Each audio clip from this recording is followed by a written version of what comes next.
Welcome, Rabbi Greenberg. Welcome to everybody. Welcome, Rav Mendelssohn. Very happy to be with you today. You guys able to hear okay?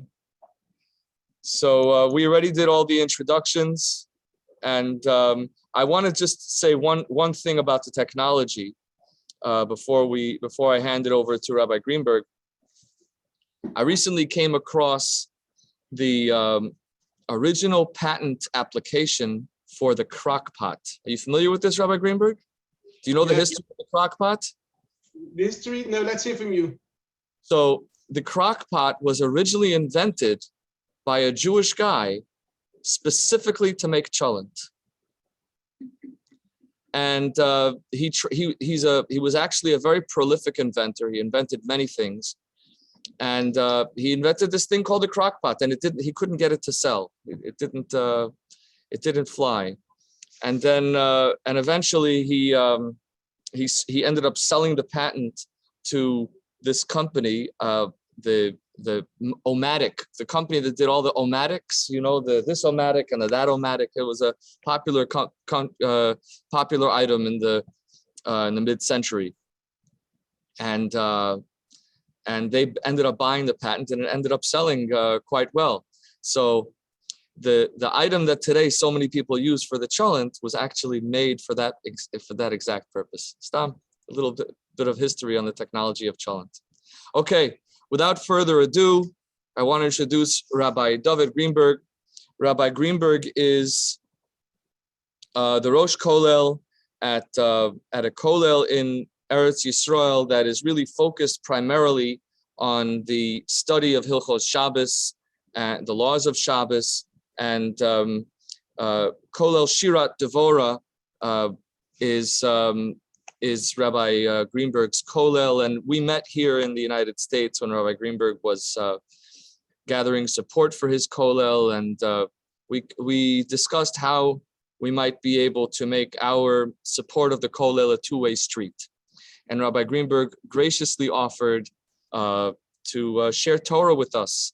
In this way, we have the true fullness of the Yisachar Zevulun relationship with our financial support and his spiritual inspiration, along with, of course, the support of his scholarly environment, the kollel in which that he leads. So, without further ado, B'chavod Rav David Greenberg. Thank you, Rav Mendelssohn, for your warm words. Would like to start. Rav Mendelssohn said we're going to speak about the crackpot. So I just brought it with me just to show what's the crackpot. See, the crackpot it looks like a normal pot, but it automatically it has a button here, and it's got like a pot inside the pot. It's got like a dish or a pot which goes inside. The inside goes into the outside one, and it has a lid, of course. And there's two kinds of pots. There's some pots which they warm from the bottom, and some pots they warm from the bottom and from the sides. And that's the way to cook. It's called a slow cook. Slowly it cooks, and like the purpose was to make it that you should put it on before Shabbos and have the cholent ready on Shabbos morning. So we would like to start from the Gemara, from the basic, from the Gemara, from the Rishonim, through the Shulchan Aruch, and to see how we can judge this crackpot. Are we allowed to use it for Shabbos or not? So let's start.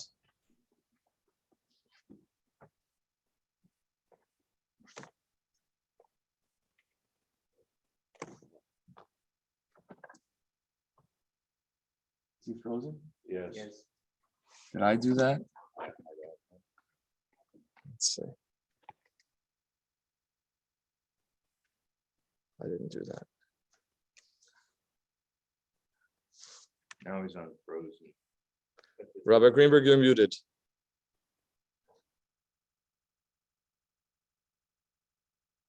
Rabbi, you're muted. That's me. Okay.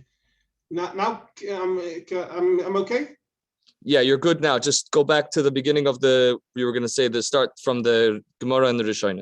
From the Gemara, yeah. Before we start the Gemara, I'll just say that we are speaking here regarding Hatmana on Shabbos.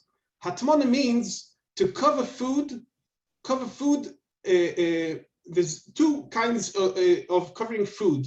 You can cover food before Shabbos to keep it hot on Shabbos, and there's a way to cover food on Shabbos itself and to keep the food hot. There's a difference we see in the Gemara. There's a difference between the two ways of doing it. The Gemara would say that covering food before Shabbos is different than covering food on Shabbos. On Shabbos, you're not allowed to cover food with material or something which does not add to the heat. Even if you put it in a material which does not add to the heat, you're not allowed to do it on Shabbos. But before Shabbos, you're not allowed to cover food only with material which does add to the heat. Then you're not allowed to do. But if you cover it with material that does not add to the heat, you're allowed to do it before Shabbos. So what we said you're not allowed to do on Shabbos, before Shabbos, Rabbanan said you are allowed. So we'll say that we're speaking here about things which are Isur Derabanan. It's not Midoraisa. It's not like cooking and baking or sewing, which is Midoraisa from the Torah. It's not allowed to do. It's forbid. Here we're speaking about things which are forbid Miderabanan. So let's see the Gemara. The Gemara says, Ve'omar Rove says, Mipnei ma omru ein toimnin bedovor she'eino moisif hevel mishechashecho. Why did Rabbanan say that you are not allowed to cover food on Shabbos with material she'eino moisif hevel? What's she'eino moisif hevel? With some material which does not add to the heat. Says the Gemara, Gzeiro shema yartiach. Gzeiro is a decree. Rabbanan had a decree. They were afraid that you might boil the food on Shabbos. That's why they said, don't cover it. Don't show that you want to keep the heat. Carries on the Gemara and says, Ve'omar Rove says, Mipnei ma omru ein toimnim bedover hamoisif hevel va'afilu miboid yoim. Why did Rabbanan say that before Shabbos you're not allowed to cover food even with material that with material that adds to the heat? Why are you not allowed to do this? Yeah, before Shabbos you're not allowed to cover with material that does add to the heat.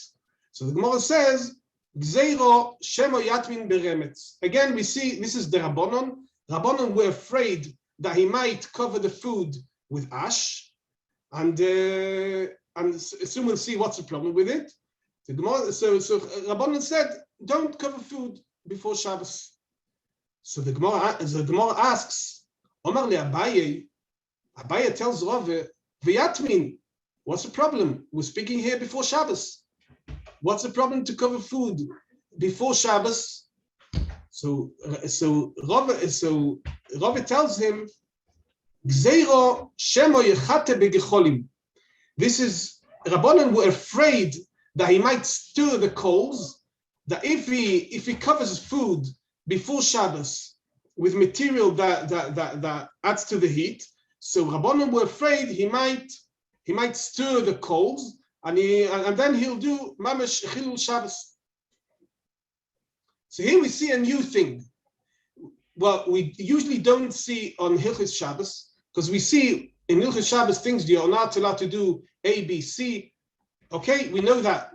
Midoraisa, come Rabbanan and say, we forbid you to do some things even before Shabbos, because if you do it before Shabbos, this might bring you to do an Issa, to do an Issa Doraisa on Shabbos.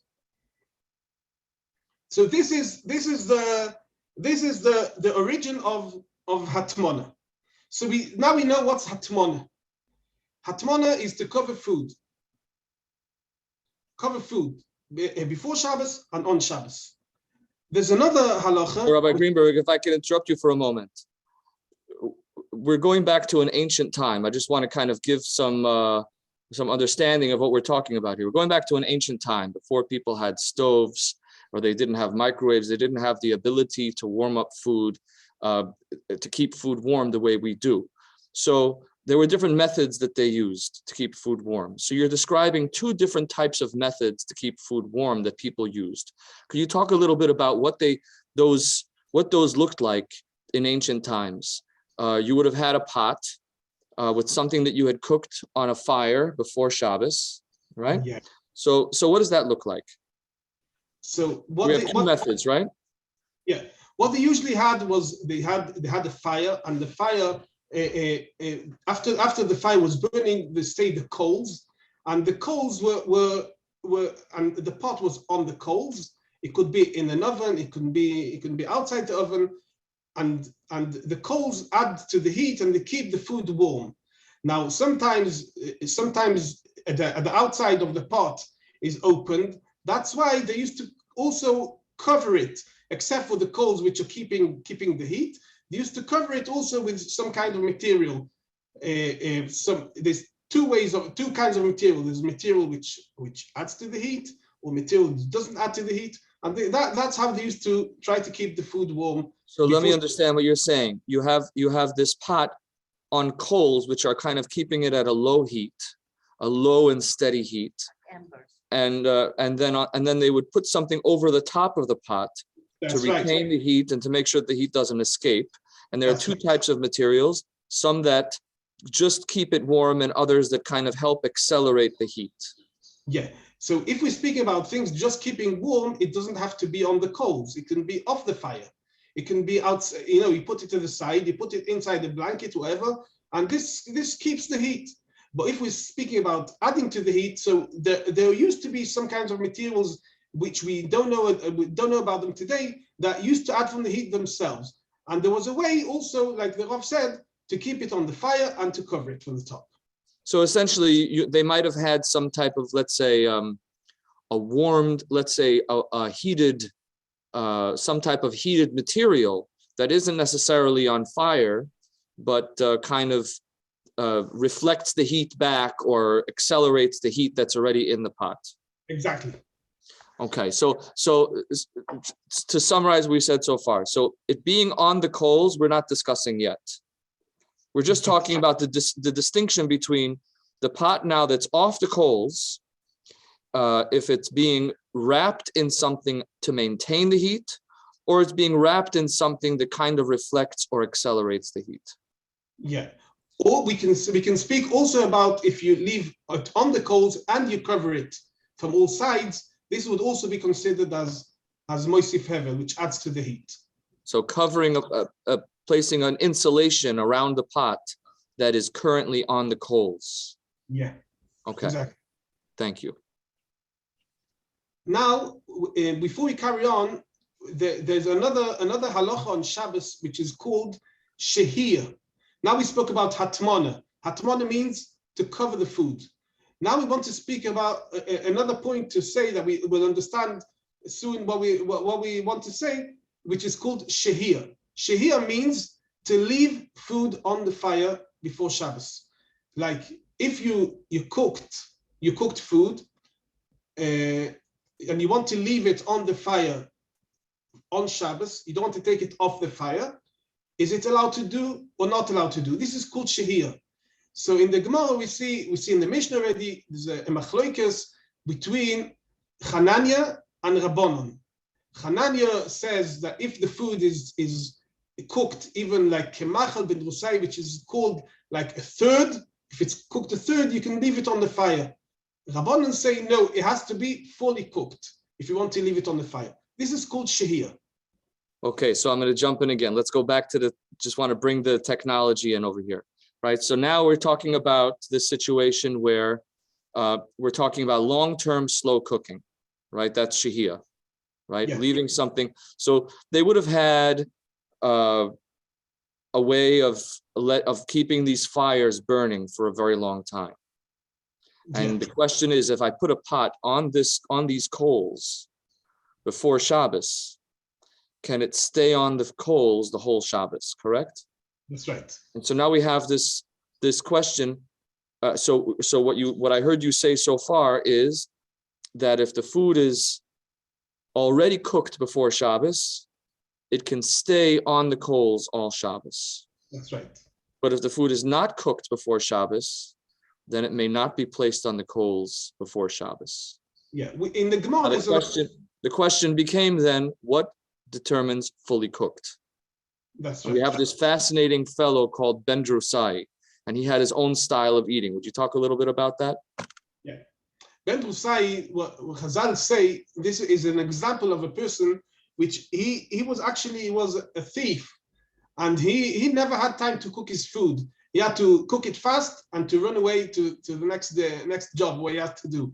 So he had to cook the food a little bit and run off. So we don't know if Ben Drusai, which is an example what the Gemara brings, is it cooked a third? Is it cooked half? But we usually say that Ben Drusai, when we want to know how much is it cooked, how much he used to cook his food, so we say that he used to cook it a third and then he used to run off. So it doesn't need to be fully cooked. It's just, so as long as it's the minimum edible, the minimum amount of cooking to be edible was this guy named Ben Drusai who would eat his food half or a third cooked.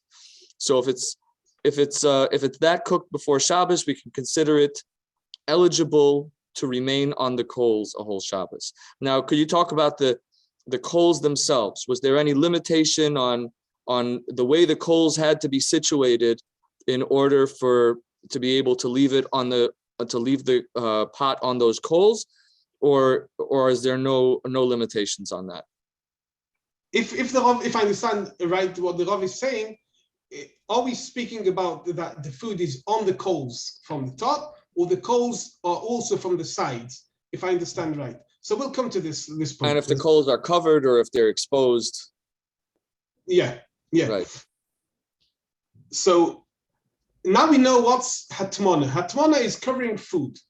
Now there's another halacha. Now we come onto the Rishonim. Another halacha which is called hatmona b'miktsas. That means the food is not fully covered; it's only partly covered. What is considered as hatmona b'miktsas in the Rishonim? So we see the Rashba brings the Rav Hai Goen. He brings and he says like this. Now we'll understand also why we spoke about shehiyah. He says, if we want to leave food on the fire before Shabbos, he has a condition. You have to not leave the pot on the coals themselves. That means how you used to cook it, the way you cook it, to leave it as it is. No, you have to make a change. You have to lift it up. There should be a space of air between the coals, between the fire and the pot, or what he says, kisa shel barzel, you take a chair of metal, you put it on the fire, and on top of that, you put the pot. Then we would consider it as shehiyah, that if it's cooked, and like the Rav said, what is called cooked? Is it cooked? It doesn't need to be fully cooked. It needs to be cooked a third. But if it's cooked, you can leave it on the fire. But it has to be in this case only that it's not directly on the fire. But if it would be directly on the fire, says the Rashba, this is not allowed to be done. Why? This is not shehiyah. This is hatmona. Hatmona? Why should we call it hatmona? He says no. This is hatmona b'miktsas. This is partly covered. Why is it partly covered? From the bottom, it's touching the fire. This is partly covered. Really, we need to understand, maybe try to understand in our head, why should this be called hatmona? We know hatmona is to cover food. If it's not covered, if it's only put on the fire, why should there be any problem with it? Right, hatmona is insulation, not cooking. Right, we thought of hatmona as insulation, protecting the heat. And so the Rashba, this 15th century early halachic scholar from Spain, talks about the cooking of the placing of food even on top of coals. He characterizes it as insulation, which is very strange. Yeah. So I think to explain, since when we speak about hatmana, when we speak about covering food, we saw the Gemara says it's forbid to do miderabonon. Rabbonon were afraid you might come through this to stir the coals and to fiddle with the fire and to do an issa midoraise. But so they told you don't cover the food, because when you cover the food, you show that you want to keep it hot. When you show you want to keep it hot, you might come to do this, to stir the coals. Come to Zerashbo in the name of Rav Hai Goen. Rav Hai Goen was from the Goinim. He was even before the Rishonim. A bit after the Amoraim, we know the Tanoim, we know the Amoraim, then there was Svaroim, and then there were Goinim, even before the Rishonim. So he says, when we want to speak about that we are afraid, Chazal were afraid that he might deal with the fire, he might stir the coals. If he doesn't do anything to make a change between what he does every day and what he does on Shabbos, he leaves the pot on the coals, on the fire, like it was cooked. This might bring him to also to do the same action and to stir the coals and to make anything which can come to come in Isur D'Oraisa. Does I want to explain what I'm saying, or we can carry on? I just wanted to point out this very interesting thing that he says. You said you have to do something different when you when you're putting the pot on the coals, and he brings this suggestion that you should have a kisei shel barzel, this kind of maybe a metal bench or something, a metal plate, and that sounds to me like the origins of the old style plata, the old style blech that we used to use, where you would put a metal sheet over the flame and put your pot on top of that metal sheet. Is that correct? Yeah, it looks like it's because all the reason what we do is to make a change from Shabbos and every day, and by putting a kisei shel barzel, how I understood the Rashba is making a change between Shabbos and every day that this will remind you not to do an Isur D'Oraisa. Interesting. You're not saying that the blech is for garuf v'katum. You're saying the blech is just for a shino. Yeah. But some of the Rishonim, like the Ozarua and the Mordechai, some of the Rishonim hold not like the Rashba, and they prove. I won't go into the proofs now, but they prove that hatmona b'miktsas, that means if it's partly covered, if the pot is put on the fire, this is called hatmona b'miktsas according to the Rashba. Says the Ozarua, say part of the Rishonim, this is not considered as hatmona. Hatmona is to properly cover the food, cover it from all sides. That's what they say. The Shulchan Now, so practically, I just want to move to the practical here. So when we're talking about cooking, right? Our concern as we begin to make cholent, or we try to make hot food for Shabbos, is we want to keep in mind that we aren't insulating the pot with anything that reflects or increases the heat, number one.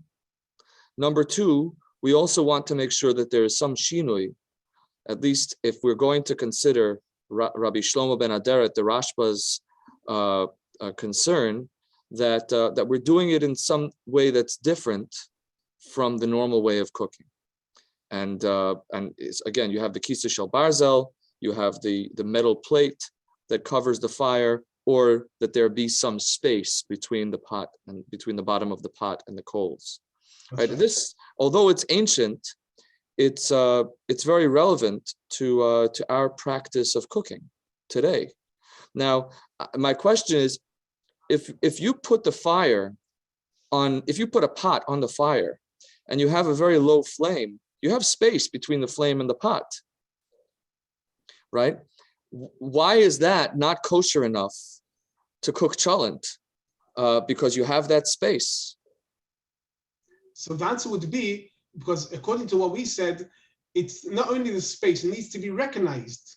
But if this is the way to do it, it's not recognized. So the whole point of that space is because it's a change from the normal practice, and this has become our normal practice. So it's an interesting way that halacha kind of, without changing, but halacha is evolving because when we understand the intent of the halacha, our practice would change. If somebody came from Talmudic times, they would be fine. If they didn't know better, they would be fine with putting a pot on the fire. But because in modern times, that's the normal way of cooking, it's totally not okay. Very good. Fascinating. Yeah. So we want to carry on to the Shulchan Aruch. So we saw the Gemara, we saw the Rishonim, two ways, two opinions, and we want to go on to the Shulchan Aruch. The Shulchan Aruch of Yosef Cairo, which he wrote the Shulchan Aruch, which we paskin the Sfardim more paskin like the Shulchan Aruch of Yosef Cairo, and the Ashkenazim, the Minhag Ashkenaz is to paskin like the Remo, who is sometimes he thinks different than the Shulchan Aruch. So the Shulchan Aruch, he paskins in Siman Reish Nun Gimel, Seif Aleph. Reish Nun Gimel, the first halacha. He says like this. He brings the Rashba nearly like we said it before, almost like we said it, that if the food is straight on the fire, this is not considered as hatmona. This is as shehir. This is considered as hatmona, even if it's not. Even if it's not covered from all sides, but it's put straight directly on the fire or on the coals, this is considered as hatmona. And hatmona b'miktsas shmo hatmona. This is also called hatmona. So if we want to do it the right way, says the Shulchan Aruch, you want to do it the right way, that you are allowed to leave the food on the fire before Shabbos. The way is, like we said, one of the two. Or you make a space of air between the fire and the pot, which is recognized, or you put a kisei shel barzel, you put a metal chair, and on this you put the pot, and this would be considered as shehir and not as hatmona. This is Shulchan Aruch says. Rabbi Yosef Cairo. Comes the Remo. The Remo says different. He says that since it's open from the top, this would not be considered as hatmona. This would be considered as shehir. So the Rama says, like the Ozarua, like the other Rishonim, which hold that hatmona b'miktsas, when it's partly covered, lo yishma hatmona. This is not called covering the food. The only way that it's forbid to cover the food is if it's covered from the bottom and from the sides, and from the top. But if it's open from the top, this is not called hatmona. This is now we have to talk. We have to explain this. We have to talk a little bit about what they were using to cook in those days. It sounds like when we talk about something being covered from the bottom and the top, it sounds like we're talking about an ancient tanur, in which you would have an oven with the coals with like a big, which essentially look like a big barrel, and the coals are on the bottom, and the food goes inside, and from the top, meaning the opening of the oven is at the top of this barrel. The coals are on the bottom, and then the oven would be covered from the top. Is that correct? Yeah. So that would be an example. So that's actually, by the way, here in Queens, the Baharian community, that traditional Baharian cooking also uses something called a tandoor. And that's exactly what Indian cooking also uses it. It's fascinating. There's coals on the bottom, and usually they hang, a goat or a chicken or something from the top. They have like a hook that goes across the top of the barrel, and it hangs in the airspace of the tandoor. Or they also would stick loaves, like the bread is stuck to the side of the tandoor. That's Radias Apasis for another discussion. But in any case, right? If so, he's saying if the tandoor is open, that would be that's not problematic. But if the tandoor is closed, even if the coals are blocked in some way, that's still problematic. Yeah. So the Rama also adds that we don't only consider the tandoor, we don't only consider the oven, we consider also the pot itself. If we want it to be hatmona, it has to be covered from the bottom and from. So we'll see from the sides what we call covered from the sides. But if it's open from the top, this is what the Rama says. If it's open from the top, this is not called hatmona. Hatmona b'miktsas lo yishma hatmona, according to the Rama. So we have the Rashba, we have the Or Zarua, which they had two opinions according to the Rashba. Hatmona b'miktsas shmo hatmona, that even if it's partly covered, this is not allowed to do before Shabbos. And we have the Or Zarua and other Rishonim, which they hold that if it's partly covered, is not called hatmona. And we see that the Shulchan Aruch goes like the Rashba, and the Ramah goes like the Or Zarua. Just before we carry on, I'd like to say another point, because the Rav mentioned here the tanur, he mentioned the oven. So we have a very interesting thing that Tosfos says in the beginning of the fourth perek on Shabbos. Tosfos say,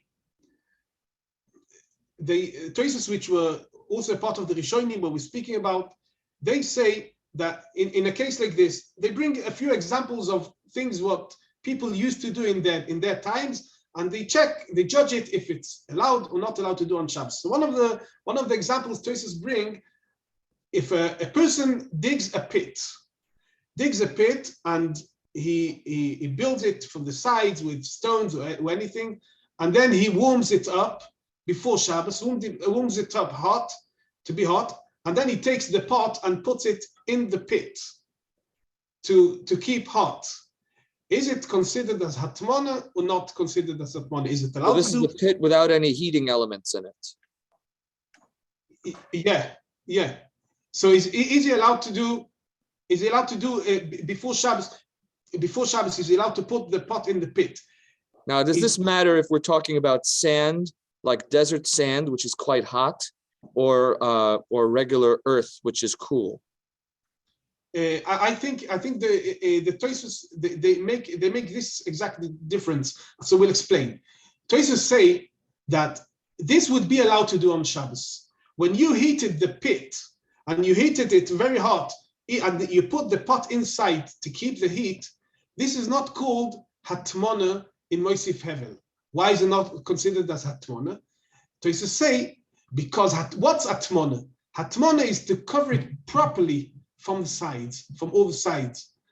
Here, there's a space of air between the pot and the sides of the pit. So this is not a way to do hatmona. That's what Tosfos say. Now, the Rav brought an example of sand. This would be exactly the difference. When we're speaking about sand, and I think Tosfos also brings it, when we are speaking about putting in the sand, if the sand is considered as moisif hevel, if sand adds to the heat of the pot, so the sand is stuck to the pot. It's near the pot. But here in the pit, there's a space of air between the pot and the sides. That's why Tosfos say this is not a way of hatmona. This is not a way of covering before Shabbos, not a way of keeping something hot. Maybe a way of keeping something hot, but not a way of doing hatmona, which Chazal were afraid this might lead him to do an Issa on Shabbos. That's what Tosfos say. But actually, interestingly enough, even though it may be more effective in terms of keeping the hot pot warm, it's less problematic in terms of our concern that you might turn up the heat or fiddle with the coals. Right? The hatmana, the wrapping of the pot in a warm pit that's been heated up. Right, since it's covered, but there's space in between the pot and the wall, is kosher. Yeah. But putting it, let's say, in sand, it might not be as effective as a pit that's been heated. But right. But somehow the method of wrapping the pot closely, the rabbis saw it as problematic because it was too similar to the normal way of cooking. Yeah, and I would like, please, Rabbi Anderson, to explain what the Rav said just now. Since we are speaking about, if we would be speaking about normal things which we speak on Shabbos usually, which are issa from the Torah. So from the Torah we have to know A, B, C. Is this allowed or this is not allowed? This is what the Torah said not to do. So this you can't do. But here we're speaking about things which Rabbanon had a decree which we're afraid that it might lead him to do an issa. So here it's like some small things make the change. if it's exactly like he is the way to do it, so this might lead him to do an Issa. But if it's not exactly the way to do it, so this is allowed to do, because we are not afraid, Chazal are not afraid that he might do an Issa on Shabbos. Right. In a sentence, biblical prohibitions, the Oraita prohibitions, we're concerned with what you're doing. Rabbinic prohibitions, the Rabbanans, we're concerned with what you think you're doing. Yeah, exactly. So now, according to what we spoke, would like to know about this crackpot.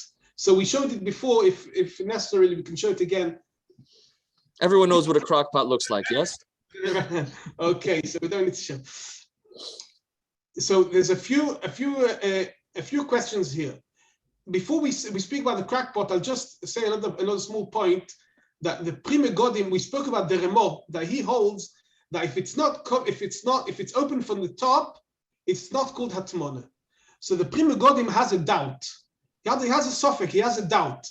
Does the Remo mean, when he says if it's open from the top, does he mean that it's opened, if it's opened only from the place of the lid, that's enough? And even if it's covered from the bottom, covered from the sides, this is not called Hatmona? Or the Rama says, if it's open from the top, it means from the top and from the sides. That means to make it not Hatmona, it has to be only covered from the bottom, only touch it. If it can touch the coals, it can touch the fire, but he's not allowed to be covered from the top and from the sides. That's the doubt of the Pri Megadim. That's a suffix of the Pri Megadim. So now we're starting to get to the problem of the crock pot. That's exactly. So we go back to our question and we say,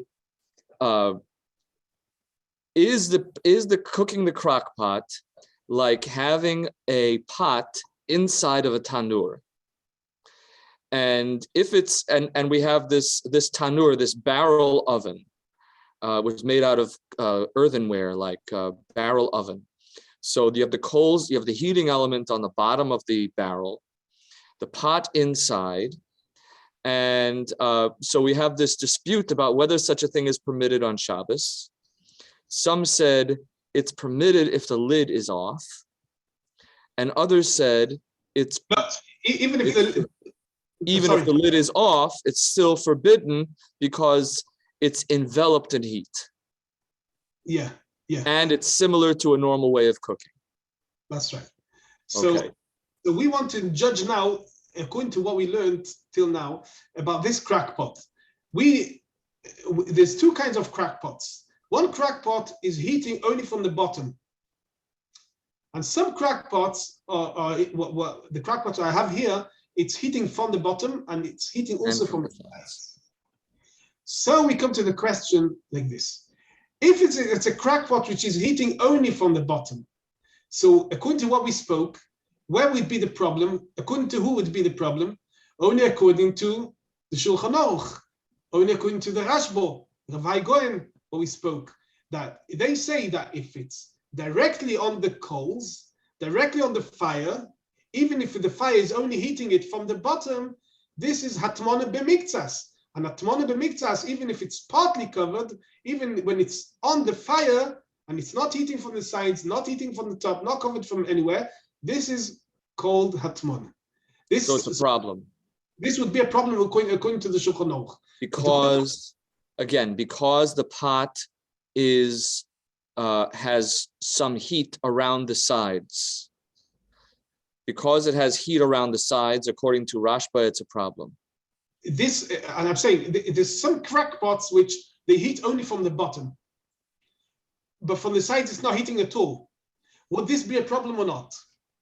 So according to the Rashba, according to the Shulchan Aruch, they say Hatmona b'miktsas shmo Hatmona. That means if it's heating from the bottom, so this is not allowed to do on Shabbos. You have to have some space. They would say you have to have some space between the pot and the heating elements. And so in the case of the crock pot, there's direct contact between the pot and the heating element. Yeah. So according to the Shulchan Aruch, this would not be allowed. But according to the Remo, according to the Ramah, which goes like the Rishonim, like the Zarua, like the Mordchi, they hold that if it's heating only from the bottom, this is not called Hatmona. So this would be allowed to do on Shabbos. But here we come to the question, what would be in the pot, like we showed before, which it heats from the bottom and from the sides.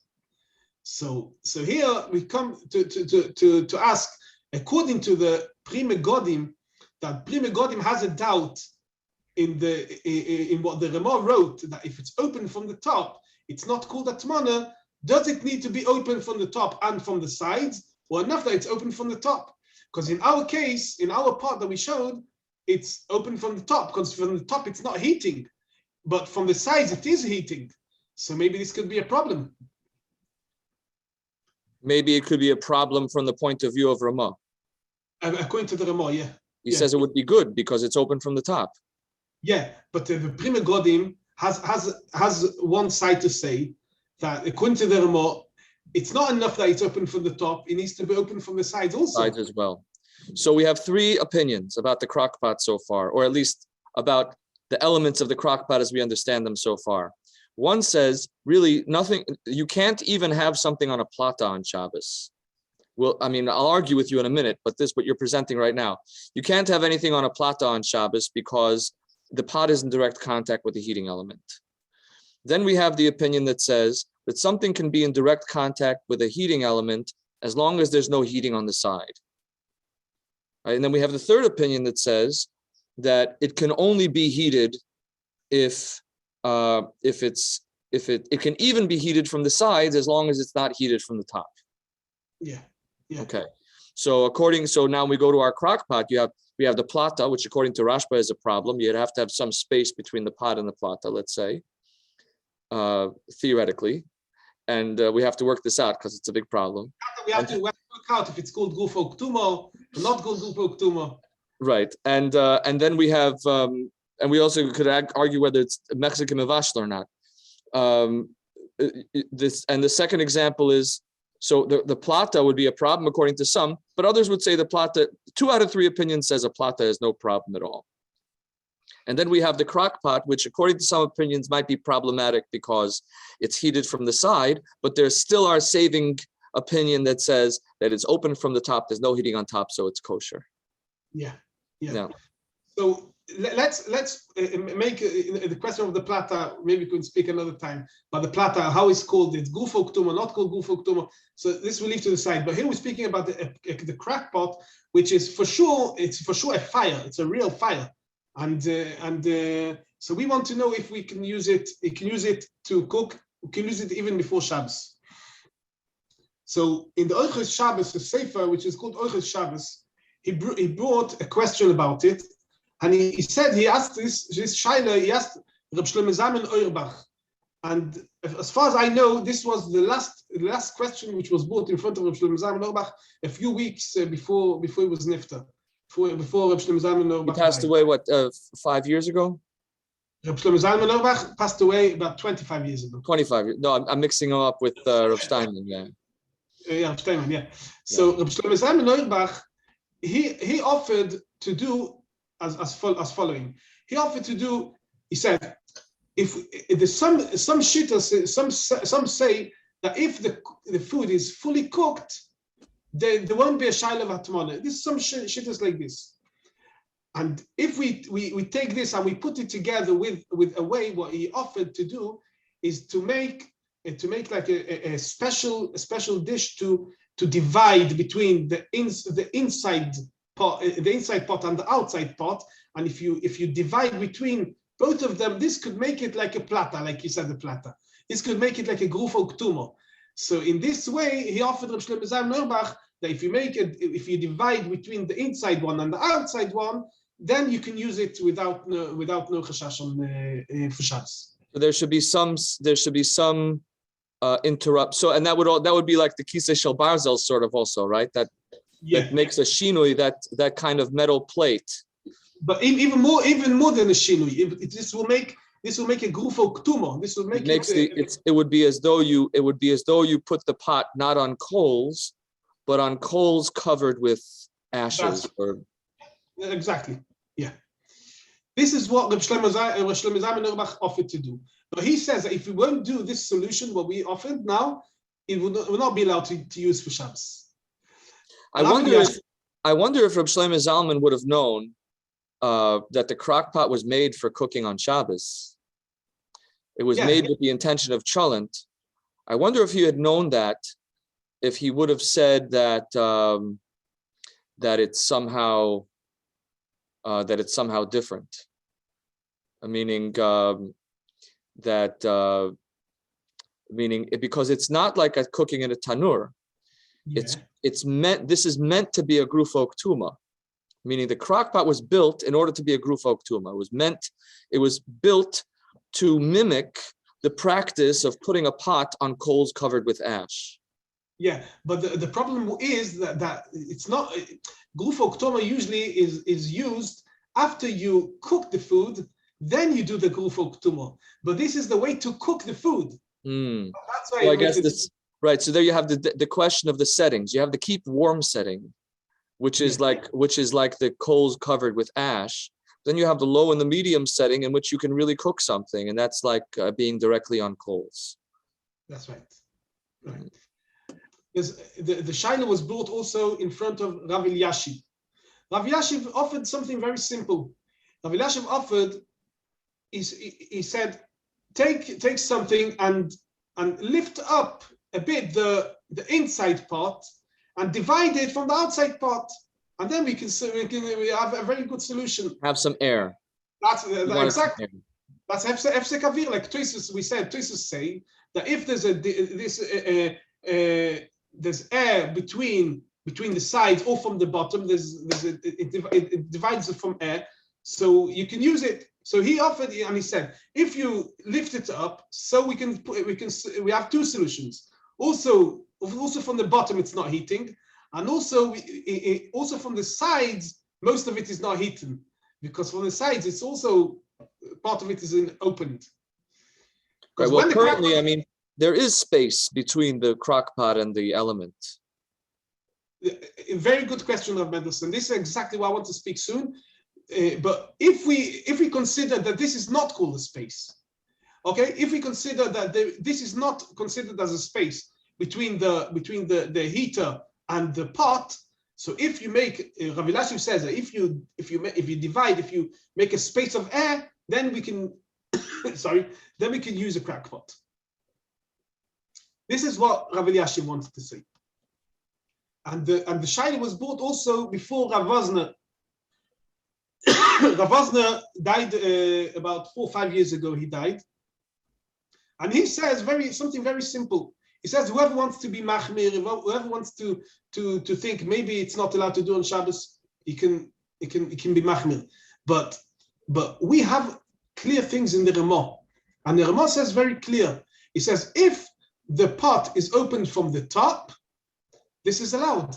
So here, even if it's heating from the bottom and it's heating from the sides, but from the top, from the place of the lid, it's not heating. So why should this be not allowed to do on Shabbos? So he says, that's why, so here the Rav Wosner says a very, very strong svara, very, very strong svara. He says that if we see we see what the Ramah says simply, he says, if it's open from the top, this is not called hatmana. And this crackpot, even from the sides, it's heating, and from the bottom, it's heating, but from the top, it's opened. And this is not called hatmana. That's why he says whoever wants to use it on Shabbos, he has a svara to they can. We always have that middle opinion that said that as long as it's open from the top, it's fine. Yeah. Right. So the back and forth about is the space or having an interruption is really only to try and keep and follow the opinion that says that heating from the side is problematic. Yeah. So even if the Prime Godim has a doubt, if from the sides it needs to be also open, but we see in the Ramah that he says if it's open from the top, so it's allowed. And really, I'd like to mention something which our Mendelssohn just mentioned now, is the space of air. Because I checked this crack pot, what I have here, I checked it and I saw that it has quite a big space of air in my crack pot. I don't know from the bottom I can't see, but from the sides I can see that it's got a real space of air. So I thought that maybe also according to the Prima Godim, which has a side to say that according to Ramah needs to be open from the sides. But after we see what Tosfos say, that if it has a space of air from the sides, so you're allowed to use it even if it's from the bottom. It's hatmona, because hatmona b'miktzas we hold lo yishma hatmona. So this is a small what the Rav said, and I think I can agree to it. I spoke also to a Choshev Poisek today. He told me this is right. He told me that from the Svara it's understood that this is called the Hefsek Avir. This is called that it's dividing the. Right. I think if the crock pot were a normal way of cooking for us today, probably they would be more hesitant to agree with your rationale. But because the crock pot is really only used in these types of special cooking situations. I think that's my feeling, is that they're accepting your rationale about the space.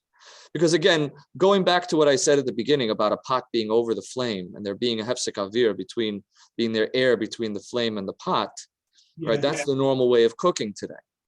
Yeah. And therefore they wouldn't accept that rationale because that's normal cooking. But here, there's space between the heating element and the pot, and a crock pot is not a normal way of cooking. It's a Shabbos way of cooking. So that space that's why, anyway, that's... and from the other side, we can say also that it's open from the top anyways. Way of cooking, so maybe this is not called the space of air, because it's a normal way of cooking. So this we have to think about. Yeah. Okay, so we'll just say that we see also in the Rav Shulchan Aruch, he also mentions that if it's open from the top, even if from the sides it's covered, it would not be a problem. And I'll just finish with a Mogen Avram, which he says Mefurish, he says Klole de Milse, he says Bizman hazeh ein lanu hatmone kevan shemegule milemalo. So the Mogen Avram says nowadays we don't have a tmona, because even if you cover it from the side, since it's open from the top, so we don't have a tmona. So in our crackpot where we're speaking, this is open from the top. So we see that according to the Mogen Avram, this should be allowed to be used on for Shabbos. So another point for the side that says that you can put it in the coals, but as long as it's open on the top. Yeah. All right. Rabbi Greenberg. Thanks very much. So bottom line, let's just go practically speaking. You can use your crock pot on Shabbos. Make sure that the food is, so the food should either be, if you have a par of cholent, the food should either be, should be half cooked, ideally half cooked before Shabbos. But if you have a meat cholent, I'm just going to skip to the cliff notes now. If you have a meat cholent, then the meat can be raw before Shabbos. That's a loophole that we'll talk about another time. But just for your practical knowledge, a meat cholent can be hot, can be raw, and the beans and the potatoes can also be raw.